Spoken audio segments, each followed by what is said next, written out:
Hi guys, today I'm going to very quickly show you inside canva.com, which is where I make pretty much all of my social media images these days.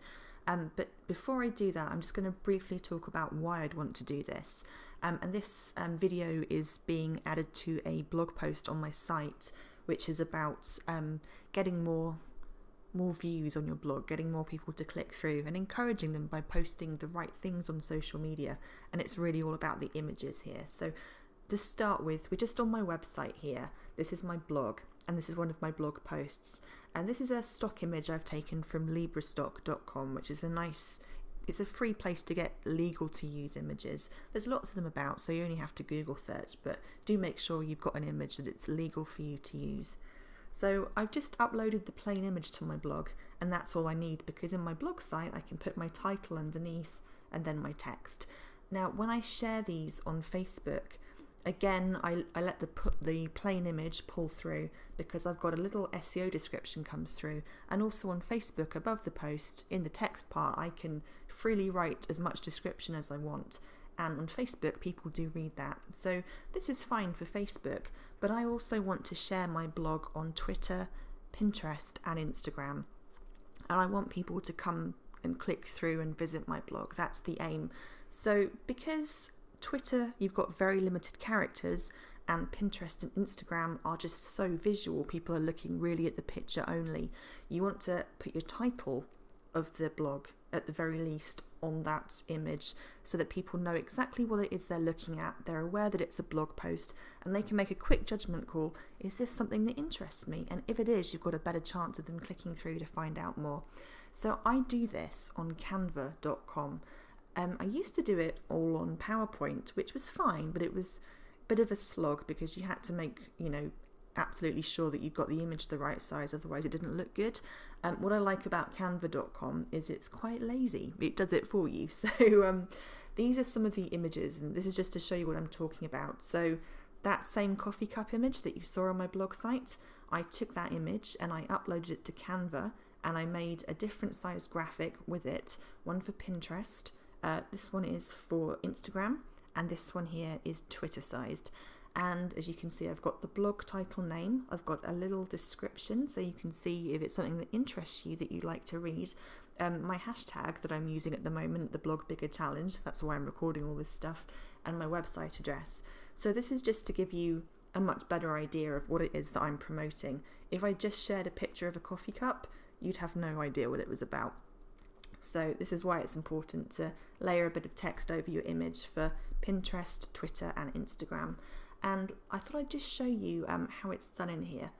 Just notice the text has gone a bit funny up here. It should say all of your designs. I think it's my computer rather than Canva. I've been having issues today. So you just log into your account, and this is free, by the way. You don't need to pay for this at all. And you hit Create a Design, and it gives you all the popular sizes, and it pretty much does a lot of the work for you, which I love. So you can scroll down and see all the different size templates I give you to work with. They've got book covers, flyers, social media headers, so you can do your Twitter header, your Facebook event cover, all sorts of things in here. But I'm going to take a Pinterest sized one, because that's I think Pinterest is a really great place to get more traffic to your blog. So we select that, it opens a new window for you. And then here's your little desktop that you have to work with.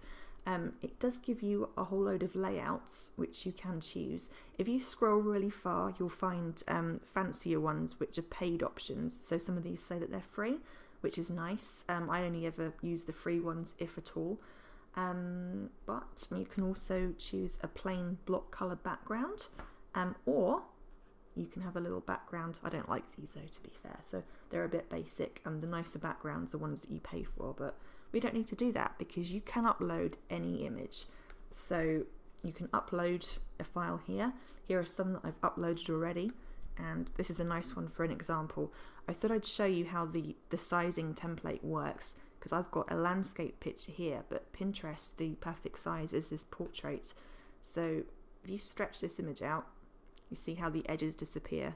It will only fill the size that you want, and you can then drag it around and find the best fit for your Pinterest graphic. So that looks good. So see how easy that was? I didn't have to do any resizing. I didn't have to double check if I got the dimensions right, or is it going to look stretched and weird when I finished.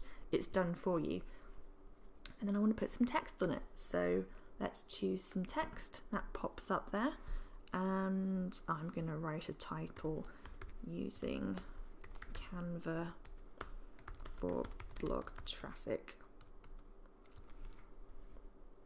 So maybe this is the title of a blog post, that sort of thing. You've got lots of really nice fonts to choose from. Absolutely loads of them. That looks quite cool. You can change the size. You can change the colour. All sorts of things you can do in here. You can pick a fancier colour if you want, mix your own. That sort of thing. You can also make things transparent, which I love. So you can fade that away. You can swap the order of things, layer things over each other. Elements, you've got things like shapes and icons.